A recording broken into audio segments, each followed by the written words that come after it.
सबको मेरा जय मसीह की। प्रभु हम सभी को बड़ी भारी आशीष दे।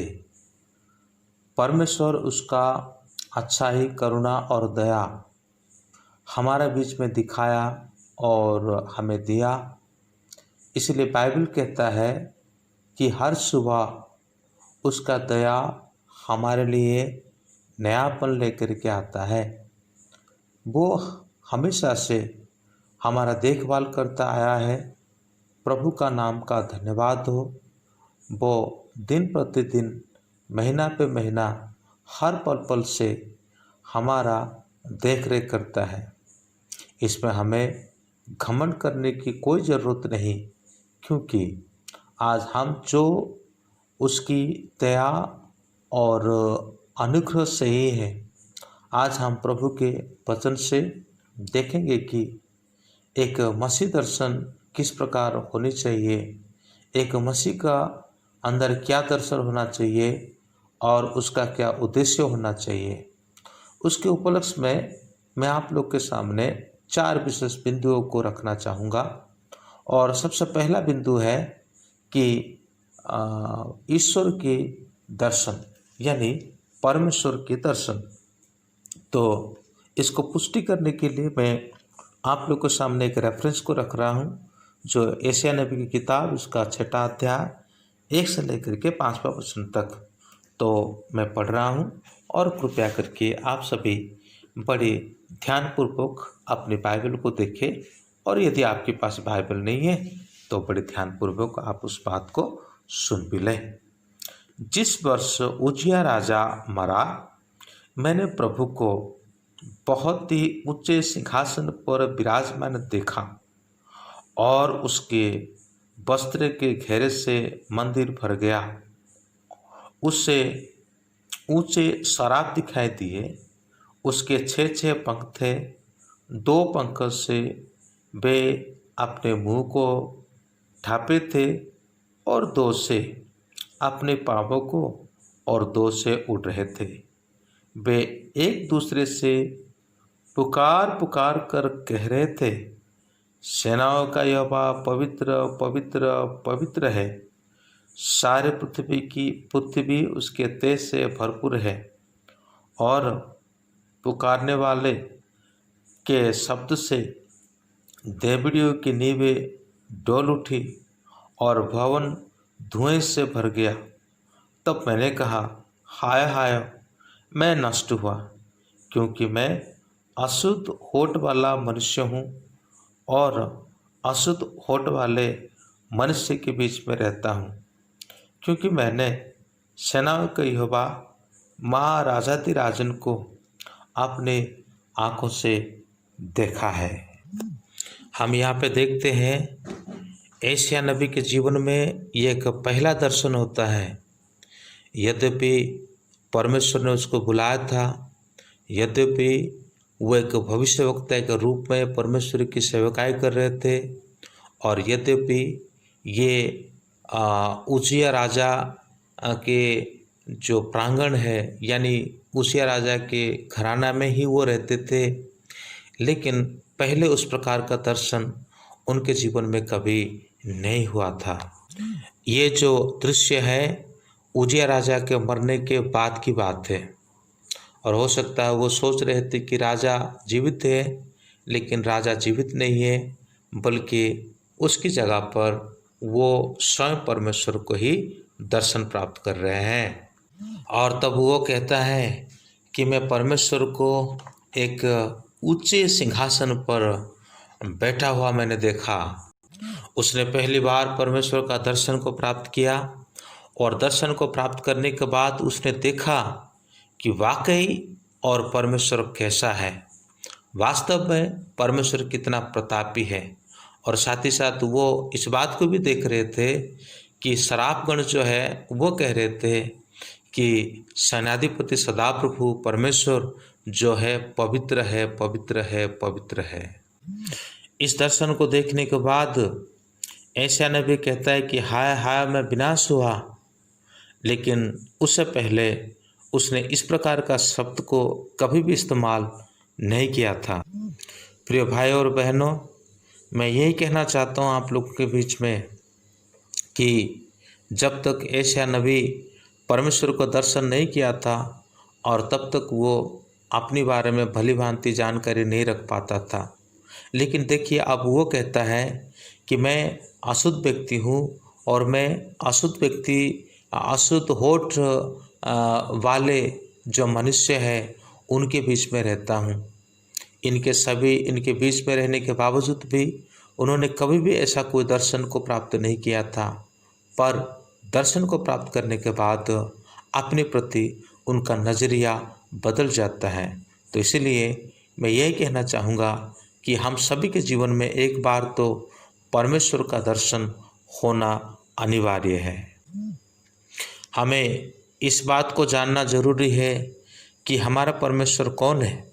जब हम अपने चारों ओर को देखते हैं तो लोग जो है वो अपने ही ईश्वर के लिए मतलब भिन्न भिन्न प्रकार की वस्तुओं को बनाते हैं, यानी उसके रहने के लिए जगह बनाते हैं और उनके हर प्रकार की देखभाल करने के लिए बहुत सारे और चीज़ को बनाते हैं। यानी इंसान अब इतना बड़ा हो गया जो वो क्या करना चाहता है कि अपने ही ईश्वर के लिए, अपने ही प्रभु के लिए वो निवास स्थान बनाने के लिए चाहता है और वो ऐसा कर भी रहा है।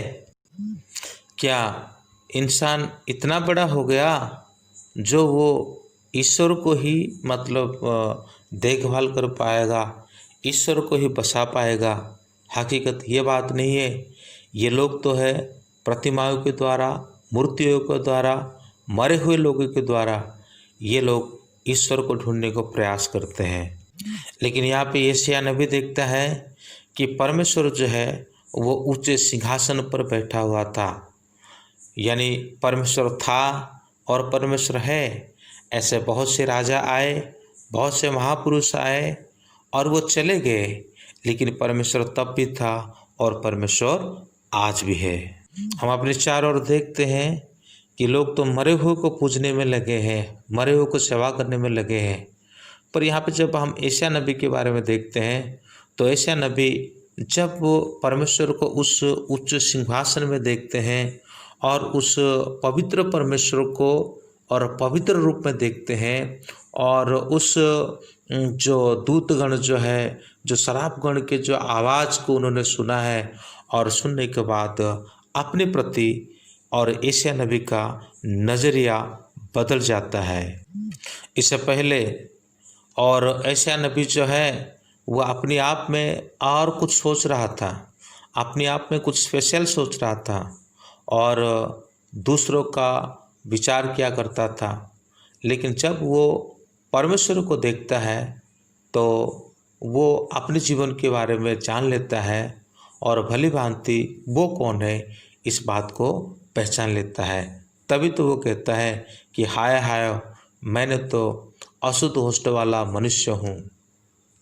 कभी कभी हम अपनी पवित्रता के बारे में, हम अपनी धार्मिकता के बारे में दूसरे के साथ तुलना करने में लग जाते हैं, लेकिन जब कभी ईश्वर का मतलब हमारा सामना हो जाता है, एक ईश्वर के परमेश्वर के साथ हमारा एनकाउंटर हो जाता है, तभी हम अपनी वास्तविकता के बारे में जान पाते हैं और हम कौन हैं इस बारे में तभी ही हम अंदाज़ा लगा पाते हैं। तो इसीलिए और सभी मसीहियों के जीवन में एक दर्शन होना ज़रूरी है। और ये जो मैं 4 बिंदुओं का आपके सामने रख रहा था उनमें से ये पहला दर्शन है। तो इसमें हम ये देख सकते हैं कि यदि हम परमेश्वर को भली भांति नहीं समझ पाएंगे, नहीं जान पाएंगे, तो जब कभी हमारा जीवन में प्रतिकूल परिस्थिति आएगी, कठिनाई आएगी और तब हम टूट पड़ेंगे और तब हम पीछे चलने की प्रयास करेंगे, कोशिश करेंगे। और लेकिन यदि हम परमेश्वर के साथ दृढ़ है तो प्रतिकूल परिस्थिति में और साथ ही साथ जो नकारात्मक स्थितियाँ होती है उन स्थिति में भी हम दृढ़ होकर के रह पाएंगे। तो इसलिए हमारा जीवन में परमेश्वर का दर्शन होना जरूरी है। और परमेश्वर को हम कहाँ पर देख पाएंगे? परमेश्वर को तो हम बाइबल में ही देख पाएंगे और उसी बाइबल से ही हम परमेश्वर को जान पाएंगे। वो परमेश्वर ऐसा परमेश्वर है जिसके तुल्य तो और कोई भी नहीं है। वो परमेश्वर ऐसा परमेश्वर है जो स्वर्ग उसका सिंहासन है और पृथ्वी उसके पैरों की चौकी है। यानी इतना भयंकर परमेश्वर है, उसके जैसा और कोई नहीं है। और वही दर्शन एशिया नबी को मिला। और प्रिय भाई और बहनों, आज हमें उस दर्शन की आवश्यकता है। जब हमें इस प्रकार दर्शन मिल जाएगा तो हम अपने आप को पहचान पाएंगे और तब हम अपने आप को जान पाएंगे। मनुष्य कभी भी ईश्वर के लिए यानी परमेश्वर के लिए कुछ कर नहीं पाएगा और परमेश्वर के लिए कुछ बना नहीं पाएगा। जब सोलोमन राजा परमेश्वर के लिए मंदिर को बना रहे थे, तभी वो ऐसा कह रहे थे, क्या मनुष्य जो भवन को निर्माण करेगा उस भवन में परमेश्वर रहेगा? क्या मनुष्य परमेश्वर के सीमित करके रख लेगा? क्या ये संभव हो पाएगा? विश्व भर में से हम बहुत सारे लोगों को देखते हैं कि दरअसल वो परमेश्वर के बारे में जानते ही नहीं। हो सकता है वो अमीर है, हो सकता है वो ज़्यादा पढ़े लिखे हैं, हो सकता है उनके पास पैसे है, हो सकता है उनके पास धन संपत्ति है, लेकिन ईश्वर का यानी परमेश्वर का असली परिचय उनके जीवन में नहीं है। तो इसलिए तो सलमोन ने कहा कि जिस परमेश्वर ने इस संसार को सृष्टि किया, यानी जिस परमेश्वर ने सृष्टि करता है, क्या उस सृष्टिकर्ता को हम एक सृष्टि वस्तु में सीमित करके रख पाएंगे? ये दरअसल इसलिए संभव नहीं है। तो आज ये संसारिक लोग जो है ईश्वर को जानते नहीं, ये प्रकृति के द्वारा या मूर्ति के द्वारा ये ईश्वर को ढूंढने के लिए कोशिश करते हैं। तो इसीलिए प्रत्येक मनुष्य के जीवन में एक सही परमेश्वर का साथ एक एनकाउंटर होना, सही परमेश्वर के साथ और एक दर्शन होना जरूरी है। और दूसरा दर्शन जो है ये अपना दर्शन है। जब तक हम परमेश्वर को ढंग से नहीं दर्शन कर पाएंगे, नहीं देख पाएंगे, और तब तक हम अपने आप को नहीं पहचान पाएंगे। मैं एक के बारे में आपको बताना चाहूँगा। लूका से रचित सुसमाचार उसका 5वां अध्याय 1 से लेकर के और 5 से लेकर के 8वां वचन तक।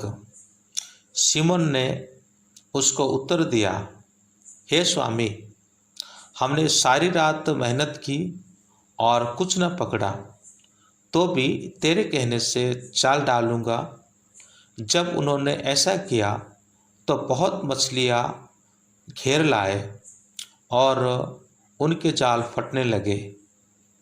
इस पर उन्होंने अपने साथियों को जो दूसरी नाव पर थे संकेत किया और आकर हमारे सहायता करो, और उन्होंने आकर दोनों नावों वहाँ तक भर ली कि वे डूबने लगी। यह देखकर सिमोन पतरस यीशु के पांवों पर गिरा और कहा, हे प्रभु, मेरे पास से जा, क्योंकि मैं पापी मनुष्य हूँ। तो यहाँ पे हम देखते हैं कि पतरस से है यहाँ पे और परमेश्वर को एक गुरु की नज़रिया से देखते हैं। और इसीलिए जब वो पूरी रात मेहनत करे थे और सुबह जब प्रभु ने कहा उनको जाल डालने के लिए, तब गुरु की बात को ना टालने के लिए, गुरु की बात को रखने के लिए उन्होंने जाल डाल दिया। लेकिन जब उन्होंने उस अद्भुत कार्य को देखा और तब उनको समझ में आया कि वास्तव में प्रभु यीशु मसीह कौन है। आज भी पूरे संसार भर में हम देखते हैं कि कई सारे देश के लोग जो है प्रभु यीशु मसीह को गुरु करके मानते हैं, उसको एक महापुरुष करके मानते हैं। जैसे अन्य महापुरुष इस धरती में आए और चले गए और उनमें से ही एक है, लोग ऐसे समझते हैं। और पतरस भी ऐसा ही समझ रहा था। लेकिन जब परमेश्वर के चमत्कार को देखा और तभी उसको समझ में आया कि वास्तव में वो कौन है और परमेश्वर जो जिस प्रभु को वो गुरु सोच रहा था वो कौन है। लेकिन हम यहाँ पे देखते हैं कि जैसे भी उन्होंने प्रभु का वचन को मान लिया, प्रभु की कही हुई बातों को मान लिया, और मानने के बाद जैसे उन्होंने वो जाल डालते हैं तो उसके दरमियान देखते हैं कि मछली इतना वो पकड़ लेते हैं कि उनका नाव जो है डूबने की कगार पे आ गई। तो यहाँ पे हम देखते हैं कि जैसे पतरस प्रभु यीशु मसीह को देखता है, प्रभु यीशु मसीह को पहचान लेता है, उसके बाद वो कहता है, हे प्रभु, मैं एक पापी मनुष्य हूँ, मुझसे दूर हो जा। और यही होता है अपने आप को समझना, यही होता है अपने आप के बारे में दर्शन को प्राप्त करना। तो जब हम परमेश्वर को दर्शन को प्राप्त करेंगे तब हम अपने आप को भी देख पाएंगे और अपने आप को भी समझ पाएंगे, जैसा पतरस के जीवन में हुआ था।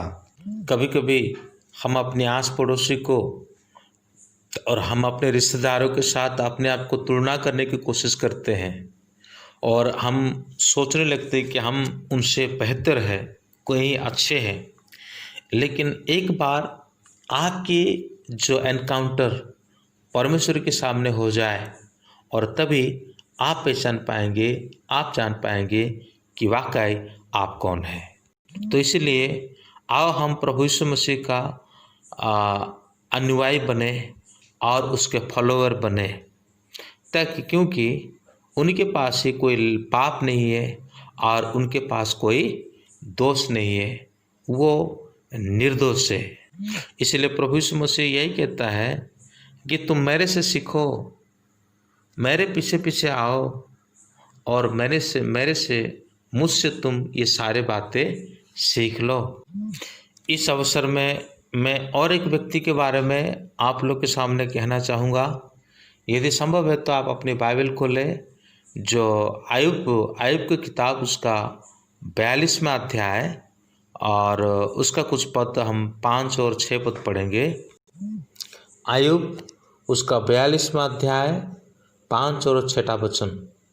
मैंने कानों से तेरे समाचार सुना था, परंतु अब मेरी आंखें तुझे देखती है, इसलिए मुझे अपने ऊपर घृणा आती है और मैं धूल और राख में पश्चाताप करता।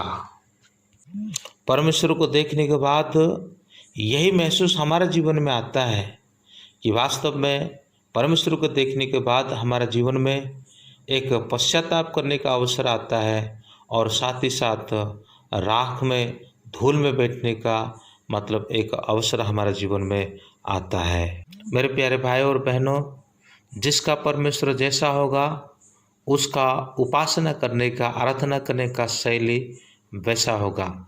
यानी आप जिस प्रकार का परमेश्वर को मानते हो और आपकी उपासना करने का विधि भी बिल्कुल उसी के अनुरूप भी होगा। और वो जिसको उपासना करता है, जिसको आराधना करता है, उसका चरित्र उसके द्वारा झलकने लगेगा। कि आज मसीह लोगों के जीवन से प्रभु यीशु मसीह का चरित्र इसलिए नहीं दिख पाता है क्योंकि वो वास्तव में और मसीह में नहीं बल्कि मसीह से दूर है। यहाँ पे हम उसी आयुब के बारे में देखते हैं कि जब पहले अध्याय में हम पढ़ते हैं तो उसमें स्पष्ट रूप से आयुब के बारे में कितनी बढ़ा चढ़ा करके लिखी गई है। वहाँ पे कैसे कैसे कहा गया कि आयुब जो है बिल्कुल पवित्र व्यक्ति था, वो निष्पाप व्यक्ति था।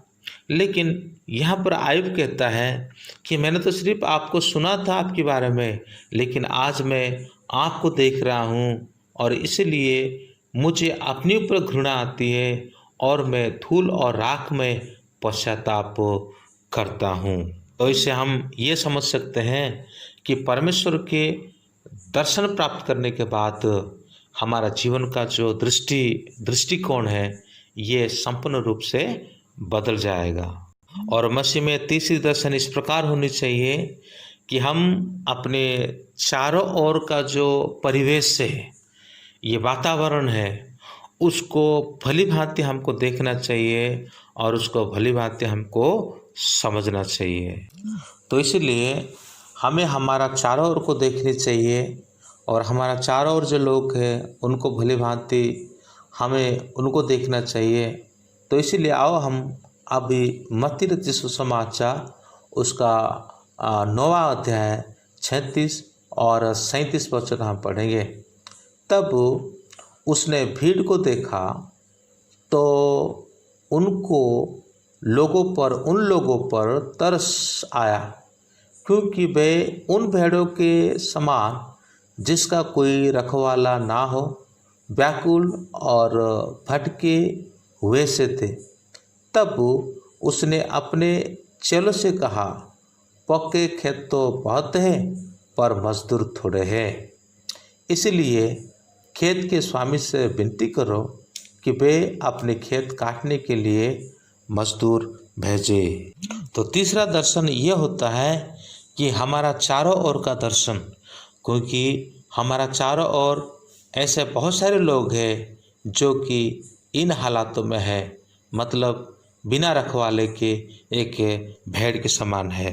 लोग आज के समय में ये ढूंढते हुए निकलते हैं कि कहाँ पर उनको शांति मिलेगी, कहाँ पर उसको मुक्ति मिलेगी, कहाँ पर उनके जीवन में अच्छाई होगा। ऐसे जो लोग घूमते फिर रहे हैं उनके प्रति एक नज़र हमको डालना चाहिए, उनको हमें देखना चाहिए और उनको हमें पहचानना चाहिए। आज हम लोग किस प्रकार भटक रहे हैं उसको देखते हैं। लोग वहाँ जाते हैं, यहाँ जाते हैं। कोई कहता है कुछ पुण्य कर देने से मुझे मुक्ति मिल जाएगा, कोई कहता है कि मैं कहीं नहा लूँ तो मुझे मुक्ति मिल जाएगा, कोई कहता है कि मैं तीर्थ यात्रा कर लूँ तो मुझे मुक्ति मिल जाएगी। इस प्रकार बिना समझ से, बिना बुद्धि से लोग इधर उधर भटक रहे हैं और हमें उन लोगों को देखना चाहिए, उन लोगों को पहचानना चाहिए। और हम देखते हैं लोग उद्धार प्राप्त करने के लिए जो है बड़ी छटपटाते हुए घूमते हैं, लेकिन हम कभी के ऑफिस में काम करते हैं, या तो हम कभी हॉस्टल में रहते हैं, या हम किसी जगह में रहते हैं, तो हमने कभी भी किसी को सुसमाचार नहीं सुनाया और हमने कभी भी उनको उद्धार का मार्ग नहीं बताया। और अगर हम ऐसे बताते होते तो कार्य करने वालों की कमी नहीं होती। तो इसलिए प्रभु यीशु मसीह यहाँ कहते हैं कि कार्य तो बहुत है, लेकिन कार्यकारी जो कम है।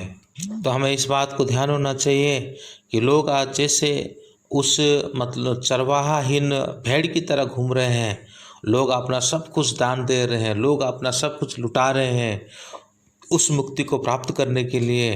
तो यदि आप उनके बारे में दर्शन देखेंगे तो आप चुप होकर के नहीं रह पाएंगे और आगे चल कर के आप भी उनके लिए सुसमाचार को लेकर के आप भी उनको सेवा करने के लिए आप निश्चित रूप से निकल पड़ेंगे। और यही दर्शन आपके जीवन में होने चाहिए। पहला दर्शन ईश्वर को देखना, दूसरा दर्शन अपने आप को देखना, तीसरा दर्शन हमारा चारों ओर को देखना। प्यारे मसीह भाई बहनों, हम सभी के अंदर यह दर्शन होना जरूरी है, क्योंकि हम तो उद्धार पा लिए, हम तो प्रभु को जान लिए, लेकिन आज हमारे आसपास में जितने लोग हैं वो अभी तक उद्धार नहीं पाए, ना तो वो अभी तक प्रभु को जान पाए हैं। अभी तक वो ऐसे ही पाप में हैं। उनके प्रति आपके विचार क्या है? हम तो अच्छे खाते हैं और अच्छी तरह से रहते हैं और हम तो स्वर्ग में चले जाएंगे, लेकिन वास्तव में उनका जीवन का क्या होगा? वो क्या करेंगे?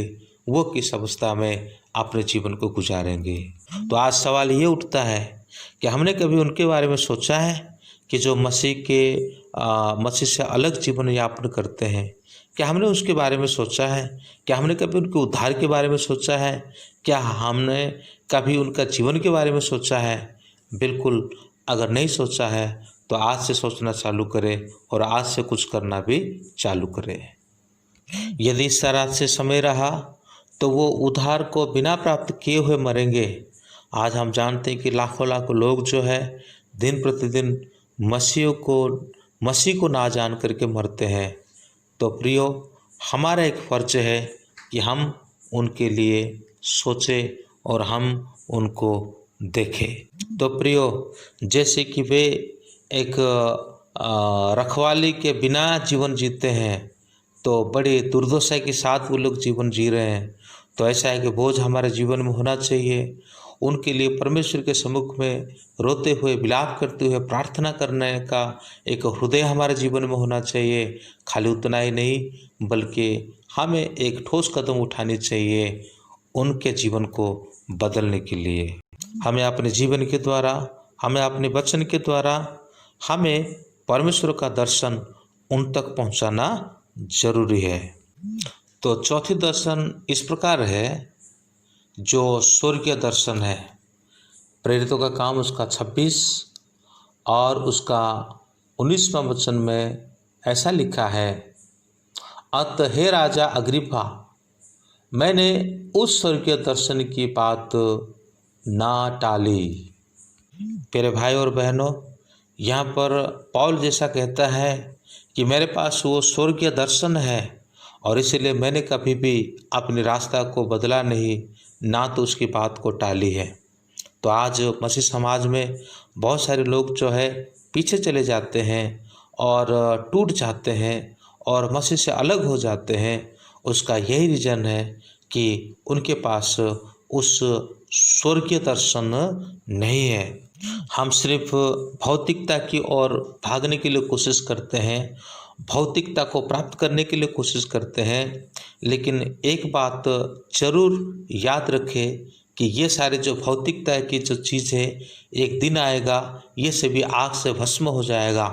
इसलिए हमारा जो दर्शन है स्वर्गीय वस्तु के प्रति होनी चाहिए, ना कि ये भौतिक वस्तु के प्रति होनी चाहिए। प्रिय भाई और बहन, अगर हमारा जीवन में इस प्रकार स्वर्गीय दर्शन का एक आकांक्षा हमारे जीवन में आएगी, तो हम कभी भी, हमारा कोई प्रियजन अगर वो मर जाते हैं तो हमें दुख नहीं होगी, क्योंकि हमें पता है कि हमें आखिरकार उसी जगह पर ही जाना है। तो ये आकांक्षाएं जो है हमारे अंदर होनी चाहिए और ये आशाएं जो है ये हमारे अंदर होनी चाहिए। तो यहाँ पे हम अपने धन संपत्ति सब कुछ उसी राज्य के लिए, यानी उस स्वर्ग के दर्शन के लिए अगर हम उंडेल देते हैं तो परमेश्वर की एक बड़ी आशीष हमारे जीवन में होगी। तो प्यारे भाई और बहनों, मैं आज आप लोगों के सामने ये 4 बातें को रखी है, ये 4 दर्शन को मैंने आप लोग के सामने रखी है और उसको जीवन में कभी भी ना भूलना। फिर से मैं दोहरा करके कहता हूँ, पहले ईश्वर का दर्शन, दूसरी बात, जब ईश्वर का दर्शन हमारे जीवन में आता है तो हम अपनी आप को देख पाते हैं और उस दर्शन को कहा जाए कि यह अपने दर्शन है।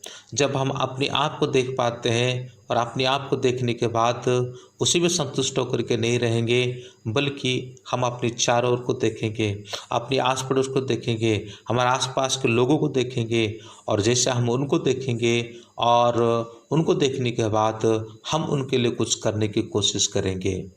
तो आखिरी जो दर्शन है वो दर्शन है स्वर्ग का दर्शन है, स्वर्ग राज्य का दर्शन है। यानी एक तो ईश्वर का दर्शन, एक तो अपना दर्शन, एक तो दूसरे को देखने का दर्शन, और चौथी वाले दर्शन जो है वो स्वर्ग के दर्शन है। और संसार में बहुत कुछ है, बहुत कुछ लगता है कि यहाँ पे सब कुछ है, लेकिन एक वक्त आएगा, एक समय आएगा, ये सब कुछ जल जाएगा, सब कुछ खत्म हो जाएगा, कुछ भी नहीं रहेगा। इसीलिए हमारा जो महत्वाकांक्षा ये सिर्फ स्वर्गिक राज्य के लिए होनी चाहिए, ये सिर्फ उनके राज्य के लिए होनी चाहिए। तो हमारे पास जो भी कुछ है, धन संपत्ति शक्ति ताकत सब कुछ, हम उस राज्य के बढ़ावा के लिए लगा दे, उस राज्य के बढ़ावे के लिए हम इन सभी को डाल दे, तो परमेश्वर की बड़ी भारी आशीष हमारा जीवन में होगी। अगर ये 4 दर्शन हमारे जीवन में नहीं है तो हम एक मसीह कह करके कभी भी अपने आप को नहीं कह सकते। प्रभु आपको सभी को इस वचन के द्वारा आशीषित करे। प्यारे भाई और बहनों, मैं आप लोगों के सामने ये कहना चाहता हूँ, ये वचन एक्चुअली उड़िया भाषा में और प्रभु का दास निरंजन तुरुक ने किया था और मैंने उसको सिर्फ हिंदी में ट्रांसलेशन करी है। ये मेरी वचन नहीं है और मैंने उस पर कोई मतलब नकली वाली बात जो है ना, मैंने कुछ नहीं किया। जैसा परमेश्वर के दास ने जो शब्द का इस्तेमाल किया था उड़िया में, और वही शब्द को इस्तेमाल करके मैंने थोड़ा हिंदी में उसको बोल दिया। तो हालांकि 2-4 मिनट आगे पीछे हो गया होगा, लेकिन ये प्रचार मेरा नहीं है, ये प्रचार परमेश्वर के दास निरंजन तुरुक का है। प्रभु आप सभी को आशीषित करें।